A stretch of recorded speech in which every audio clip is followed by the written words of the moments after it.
ব্রিটেনের বিখ্যাত great Ormond street hospital গশ থেকে প্রিন্সেস অফ ওয়েলস ডায়ানার পুঁতে রাখা একটি টাইম ক্যাপসুল ৩০ বছর পর খুঁজে পাওয়া গেছে।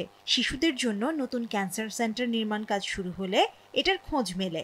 রীতি অনুযায়ী এমন টাইম ক্যাপসুল ১০০ বছর পর খোলা হয়ে থাকে।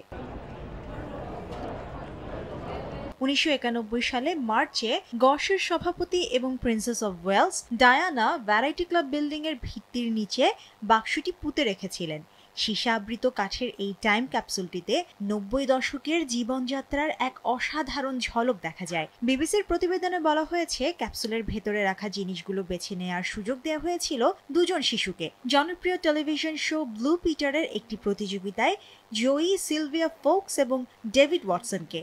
ডেভিড কাইলি মিনোগের রিদম অফ লাভ অ্যালবামের সিডি, একটি পাসপোর্ট এবং পুনর্ব্যবহারযোগ্য কাগজ বেছে নেন, আর সিলভিয়া বেছে নেন কিছু ব্রিটিশ কয়েন, একটি স্নোফ্লেক হলোগ্রাম আর ৫টি গাছের বীজ। বাক্সটিতে আরও ছিল টাইমস পত্রিকার একটি কপি, পকেট টিভি, সৌরশক্তি চালিত ক্যালকুলেটর এবং প্রিন্সেস ডায়ানার একটি ছবি। ১৯৯০ সালে জন্ম নেয়া অথবা ১৯৯১ সালে হাসপাতালটিতে কাজ করা ব্যক্তিরা এই বাক্স খুলতে সাহায্য করেন। ১৯৮৯ থেকে ৯৭ সাল মৃত্যুর আগ পর্যন্ত এই হাসপাতালের সভাপতি ছিলেন প্রিন্সেস ডায়ানা।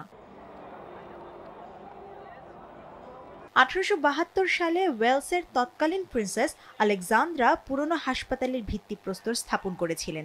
ওই সময় তিনিও একটি টাইম ক্যাপসুল পুঁতে রাখেন, যাতে ছিল রানী ভিক্টোরিয়ার ছবি, তবে সেটি পরবর্তীতে আর খুঁজে পাওয়া যায়নি।